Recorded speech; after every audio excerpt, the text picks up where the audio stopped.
국민들은 다 지금 도로변에서 생활을 해요.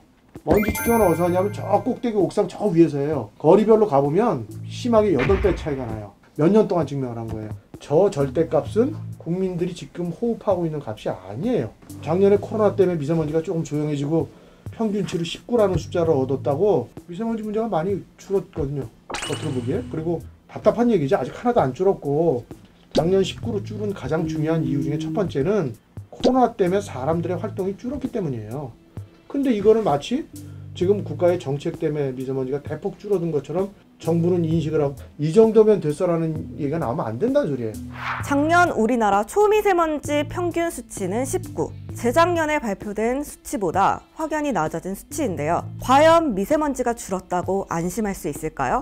일상생활 속 사람들의 왕래가 잦은 곳에 실제 미세먼지 농도가 측정된 미세먼지 수치보다 훨씬 높게 나왔다면 어떨까요? 연세대학교 의과대학 환경공해연구소 임영욱 교수님을 만나 미세먼지 문제에 대해서 직접 들어보았습니다. 교수님 소개 잠깐 부탁드릴게요. 예, 안녕하십니까. 저는 연세대학교 의과대학 예방의학교실에 있고 환경보건 연구를 주로 합니다. 그 중에서도 미세먼지에 대한 연구를 어떻게 하다 보니까 1985년부터 지금까지 지속적으로 하게 됐고 이 부분에 대해서 조금 더 그동안 경험을 했던 것들을 근거로 아마 오늘도 좀 설명을 드릴 수 있을 걸로 생각이 됩니다. 작년에 미세먼지 수치가 연평균 19가 나왔다고 했는데 이게 그래도 정부에서는 좀 많이 낮아졌다고 괜찮다고 이제 보고 있는데 우리나라 현재 PM2.5의 연평균 기준은 15입니다. 많이 좋아진 것은 틀림없는 사실이나 정부가 제시하고 있는 기준보다도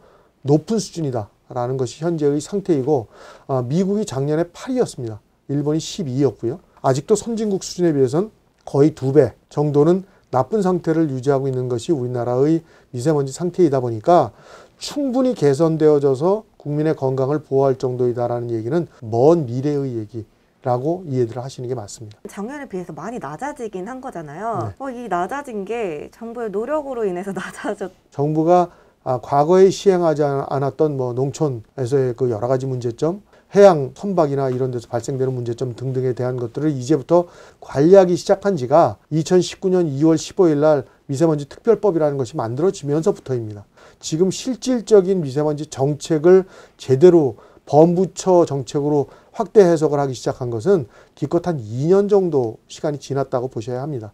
따라서 아직까지 실효성을 거둘 수 있을 정도로 많이 줄었다고 기대할 수는 없고 이제부터 조금 일반화되어져 가고 있는 중이다 라고 말씀을 드려야 될 것 같고 작년 코로나 시대에 19까지 줄어든 것에는 우리 인류가 전반적으로 활동량을 급격히 줄인 것이 에너지 사용량에 대한 부분들을 줄이게 됐던 근본적 이유가 되기 때문에 실질적인 효과가 얼만큼 있는지는 아마 이 코로나 시대가 끝나고 다시 정상적인 사회로 환원되어진 이후에 정확한 판단이 가능할 것이고 현재의 정책들이 충분하다거나 현재의 정책 정도로 충분히 미세먼지가 제어되고 있다는 것은 굉장한 착각이라고 저는 생각을 합니다. 최근 교수님 말씀해 주신 것 중에 초미세먼지 측정값보다 실제 농도는 더 높을 수 있다 이런 말씀을 해주셨어요. 측정 장치들이나 규모가 상당히 큰 것들이다 보니까 지표면이나 우리의 생활권 안에다가 놓기는 현실적으로 좀 어려움이 있습니다. 그래서 위치적으로 편한 것이 대부분 다 건물의 옥상 위라든가 우리가 생활하고 있는 공간에 비해서는 굉장히 좀 외떨어진 곳으로 장치들이 설치되어지는 것들이 대부분이다 보니까 선진국 중에서도 독일이나 일본 등은 도로에 아주 근접한 곳에다 이런 장치들을 설치해 놓거나 그래서 이런 값들을 국민들한테 공개도 하고 많은 부분에 대한 자료의 근거로 활용을 하고 있으나 아직 우리나라는 실제 자료들에 대한 공개가 극히 제한적으로 이루어지다 보니까 실제 생활 공간에서 우리가 느끼고 있거나 접하고 있는 농도보다는 월등히 개선되어진 상태의 값들이 정책의 근거가 되고 있다 보니까 이 부분에 대해서는 정책 결정자들이 좀 더 국민의 건강을 결정의 판단의 근거로 적용을 해주시는 게 피해를 최소화시키는 방법이라고 생각이 됩니다. 노경유차 같은 경우에 저감 장치를 쓰면 미세먼지 발생률이 적어진다 이렇게 얘기가 나오고 있잖아요. 경유차가 우리나라는 전 세계에서 거의 지금 제일 많은 나라 중에 한 나라가 될 정도로 42에서 43% 사이가 경유자동차에 등록 대수가 되다 보니까 10년대 초반만 해도 경유자동차를 클린 디젤이라고 해서 국민들한테 굉장히 홍보를 하면서 잘못된 정보로 국민들이 오류를 범할 수 있는 일들을 많이 정책으로 선택을 해왔었습니다. 사실상 DPF나 DOC나 뭐 요소수 등의 여러 가지 저감 기술이 적용이 되어짐에도 불구하고 실제 필드로 나왔을 때는 그보다 효과가 상당히 떨어지는 상태였다라는 것이 폭스바겐 사태 때 이미 우리가 확인했던 일이고, 경유차를 저감시키는 저감 장치에 대한 효율은 상당히 많은 의문부호가 붙거나 현장에서는 그 정도의 효과까지는 기대하기가 어려운 내연기관이다 라고 보시는 게 아마 가장 정확한 이야기일 거고요. 그러니까 많은 사람들이 지적하듯이 사실은 저희가 중국하고 인접해 있기 때문에 중국이 사실은 가장 큰 원인일 수밖에 없지 않을까요? 아니요.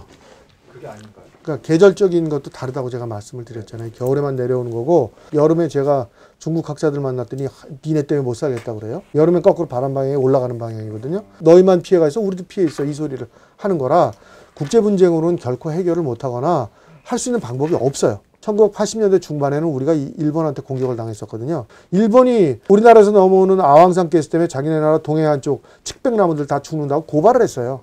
똑같은 거를 우리가 30여 년 전에 당했거든요. 협력적으로 해석을 해야 어떻게든지 중국의 상황을 우리가 이해하고 조금 더 같이 줄여봅시다라고 협조적인 체제로 가는 거, 이것밖에는 방법이 없는 거예요. 그래서 공격적으로 풀거나 그 사람들을 우리가 압박을 가해서 풀 방법은 전혀 없어요. 그럼 이런 미세먼지 문제 줄이기에 어떤 대응책을 세워야 할까요? 지금 현재 우리나라는 미세먼지의 발생 원인에 대해서 알고 있는 것도 꽤 있지만 모르는 것이 무척이나 많습니다. 국가가 원인에 대한 것들을 정확히 이해를 해야만 적정 수준에 대한 관리나 저감시키는 노력들에 대한 부분을 어느 정도에서 결정할지를 판단을 하는데, 아직 이런 부분들이 굉장히 부족하다라는 겁니다. 경유 자동차를 예를 들면 현재 우리나라에서 하고 있는 정책은 경유 자동차에서 배출되는 배기가스에 대한 정책일 뿐입니다. 경유 자동차 등의 자동차에서 배출되는 먼지와 같은 오염물질들은 차체에서도 많이 발생이 되어지고, 브레이크 라이닝과 같은 곳에서도 많이 발생이 되어지고, 아예 통제되지 않고 있는 타이어와 같은 곳에서도 엄청난 양이 발생이 되어지나 아직까지 이런 부분들은 갈 길이 먼 것들입니다. 이것들이 적정 수준이 되어졌다라는 잘못된 오판은 앞으로 미래에 우리 세대에 대한 굉장한 피해로 연결이 되어질 확률이 높기 때문에 철저하게 발생 원인과 관리에 대한 부분에 대한 집중적인 해석이 필수적으로 좀 뒤따라야 될 부분이라고 보여집니다. 우리 일상생활 속에서 우리가 줄일 수 있는 방법이 있을까요? 미세먼지는 정부가 관리하는 대상이 아닙니다. 미세먼지의 발생 원인은 우리들입니다. 즉 인간이 모든 활동에 의해서 발생시킨 것이 미세먼지고, 그 중에서도 가장 해로운 먼지를 만드는 이유가 에너지를 사용하기 때문입니다. 우리 스스로는 에너지의 사용량을 최소화시킨다는 것이 이 모든 것의 출발이라고 이해를 하시면 됩니다.